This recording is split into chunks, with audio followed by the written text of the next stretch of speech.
Umaalma naman ang ilang motorista sa napakataas na presyo ng mga produktong petrolyo simula ngayong araw. Ayon sa isang jeepney driver, napunta na lamang sa krudo ang kanilang kinita o boundary. Si Isaiah Mirafuentes sa detalye. Live, Isaiah. Si Tatay Louie ay 60 taong gulang na at pamamasada ng jeep ang kanyang ikinabubuhay. Ang kanyang kinikita mula dito ang siyang ipinapangtustos niya sa kanyang pamilya. Aminado si Tatay Louie na hindi madali ang bawat oras na dumadaan sa tuwing siya ay namamasada. Sa dami kasi ng jeep, tila pahirapan na ang makakuha ng mga pasahero.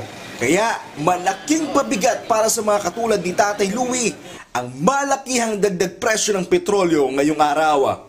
Simula ngayong araw, sumirit ang presyo ng produktong petrolyo sa bansa. Halos 3 pesos ang itinaas kada litro ng mga produktong petrolyo. Magiging mabigat sa amin yon dahil siyempre sakita namin kabawasan yon. Kaya mabigat na sa amin yun, pagsubok na naman. Na kasi kapag ka naman bumaba ang diesel, napakaliit.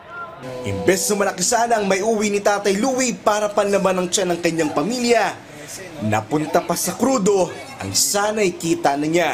Ang taas presyo ng diesel at kerosene ngayong araw ay ang pinakamataas na naitala sa buong taong 2024. Habang ikalawang pinakamalaki naman ngayong taon ang sa gasolina. Mag-a-adjust ka ng oras para mas kikita ka. Dati gagarahe ka ng alas 9, baka haba pa oras mo. Para kahit papaano may uwi ka. Paliwanag ng Department of Energy dahil ito sa nangyayaring pag-atake ng Iran laban sa Israel. Si Tatay Louie umaasang matapos na ang nagaganap na kaguluhan para maging abot kaya na ang presyo ng petrolyo para sa mga kagaya niyang sa pamamasada lang umaasa. Isaiah Mirafuentes para sa Pambansang TV sa Bagong Pilipinas.